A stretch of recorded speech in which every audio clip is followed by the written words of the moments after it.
እንግዲህ ለማገርሸት መፍትሄው ምንድነው የምንነግራቸው ሊገጥማቸው እንደሚችል እንነግራቸዋለን።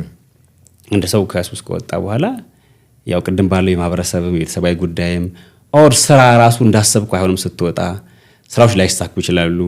እንግዲህ ጉዳይ ሊገጥማቸው ስለሚል ቴክ ኬር ነው ተጠንቀቁ ነው የምንላቸው። ከዛ መቶኛም እንዲያናግሩ ነው የምናደርገው። አለዛ ምን ይፈጠረው እንደወጣ ያሰበው ነገር ካልተሳካለት በቃ ወደዛ ስለሚገባ ቀድመኛ እናስጠነቅቃለን።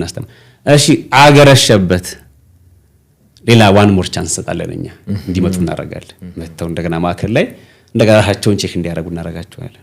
ስለዚህ አሁን እንዲህ ያሉ ሶስት ሰዎች መተው እኛ ጋር በእንደዚህ አይነት መልኩ እንደገና አገርሽቶባቸው እንደገና ገብተው እንደገና አገርሽቶባቸው እንደገና ገብተው አሁን አንድ ሰው አለ እንደዚህ በቃ ተስተካክሎ በቃ ስራ ጀምሯል ከኛ ማከል ወጥተው ማለት ነው።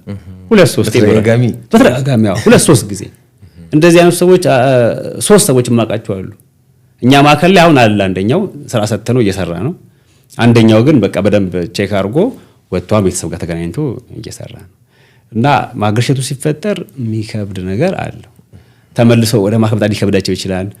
የዛን ጊዜ ነው ስራ የሚፈልገው ስሙዝሊ በጣም በትግስት ሆኖ ቀስ አድርጎ ልጆች ማምጣት ያስፈልጋልና ለሪላፕሱ ለማገርሸቱ ድጋሚ ወደ ማከል እንዲመጡ አለዛ ደግሞ ባሉበት ቦታ ላይ ቼክ እንድናረጋቸው ወይ ደግሞ መደወል እንዲችሉ ወይ ደግሞ ወደ ማከል መተው ባለሙያዎችን አናግረው እንዲሄዱ እንዲህ ያደርገን ነው